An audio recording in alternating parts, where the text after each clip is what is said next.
Imagine opening your email on a Monday morning and finding this subject line: urgent harassment concern. Not great.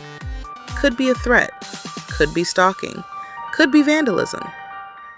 Instead, the email reads, my upstairs neighbor is intentionally farting into the vents. And before you ask, or rewind, yes, I said farting, meaning passing gas into the vents. And yes, she was serious, very serious, because attached to the email was a chart tracking the incidents by date, by time, by duration, and by what she described as aggressiveness. This is case number 0028, the odor complaint. It's Smelt Personal. You're listening to Filed and Deranged, Property Management's Classified Circus. Real incidents, one catastrophe at a time, where every story sounds unreal until you realize it isn't. We've seen the files. We've read the reports. We tried to believe they were exaggerated. We were so wrong. Today's file: a strange smell, a very specific accusation, and a resident who became absolutely convinced that someone upstairs had declared chemical warfare. Act 1.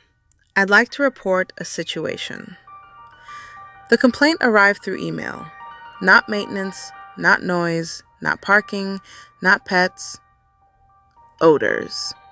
Specifically, human-generated odors.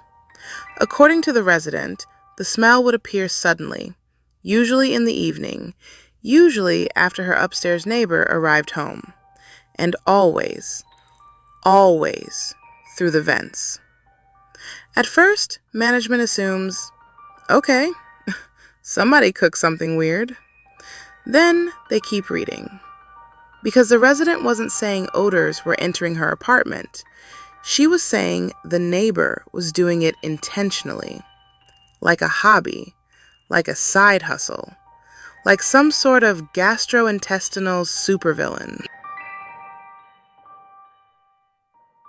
Act 2, the documentation phase. Now, here's the thing. Most complaints are about a paragraph, maybe two. This resident came prepared. She had logs, spreadsheets, notes, observations, cross-references. One entry read, 7:42 p.m., strong event, lasted approximately 11 seconds. Another, 8:16 p.m., possibly retaliatory. Retaliatory? Against what? Nobody knew. There was also a rating system, 1 through 5, because apparently we now have Yelp reviews for airborne incidents, and by week 3, there were color-coded highlights. My people, we had entered spreadsheet territory, and nobody enters spreadsheet territory accidentally. Act 3, connecting the dots. At some point, something changed. The resident stopped documenting odors and started building a theory. Every sound upstairs became evidence. Chair moving, preparation. Bathroom fan running, delivery system. Window opening, ventilation strategy. One report noted, I heard footsteps followed by an incident, which is concerning because that's also how walking works. Soon, the resident had determined the neighbor was timing events, planning events, possibly coordinating events. And by events, we mean farts. And that's when management discovered a hand-drawn diagram of the building's ventilation system.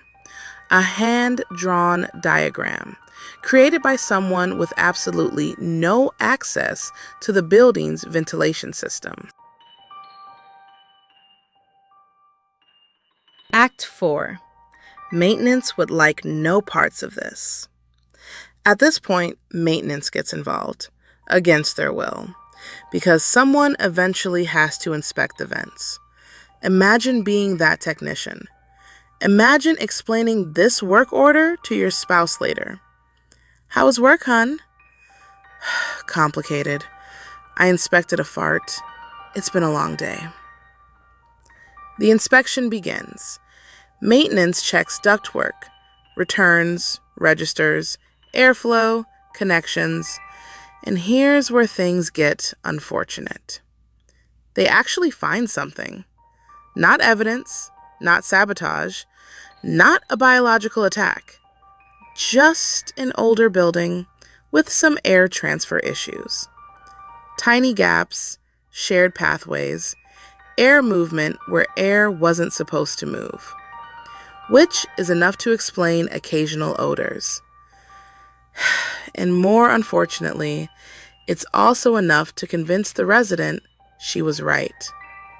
The worst possible outcome. Act 5. The surveillance program. Now fully convinced, the resident escalates. She starts monitoring patterns, knows when the neighbor gets home, knows when he leaves, knows when he orders takeout. At one point, she reports, the incidents appear more frequent after burritos. Honestly, that's the strongest evidence presented so far.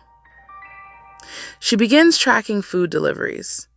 People, we have now left property management and entered a nutritional intelligence operation. And at this point, management realizes the smell complaint may no longer be the biggest issue in the building. Act 6. Nobody wants this meeting. Eventually, everyone ends up in a conference room. Resident, neighbor, management.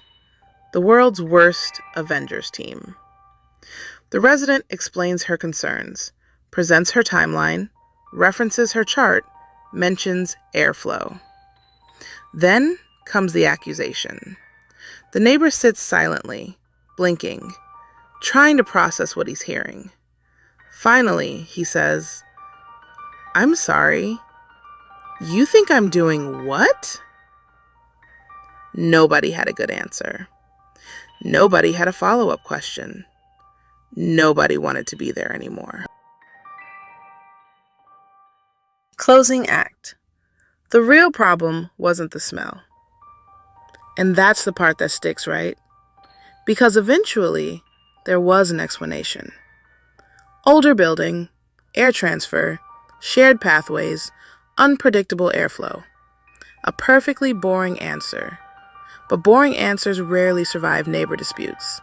Because once people become convinced there's intent, every coincidence becomes evidence. Every smell becomes a message. Every noise becomes a signal. Every burrito becomes a suspect. And by the time the investigation ends, it almost doesn't matter what actually happened. And management has somehow spent 16 labor hours discussing human digestion. 16 labor hours. That's 2 full workdays, dedicated entirely to a mystery that started with, I think my neighbor is farting at me, which was definitely not covered in the property management handbook.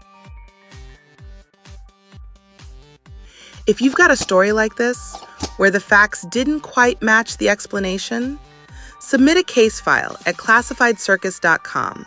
We'll take it from there. Lesson of the lease. If you're keeping a spreadsheet about your neighbor, it's probably not just about a smell. And if you've created a diagram of the building's ventilation system, it's definitely about more than farts. This episode is adapted from real resident complaints involving odors, ventilation systems, and neighbor disputes that escalated far beyond comprehension. Next time on Filed and Arranged. It's a surprise. Head to classifiedcircus.com and submit your incident report. Submit the strange. Share your files. We'll file it. We'll derange it. And it just might be the next episode of Filed and Deranged. Head to classifiedcircus.com.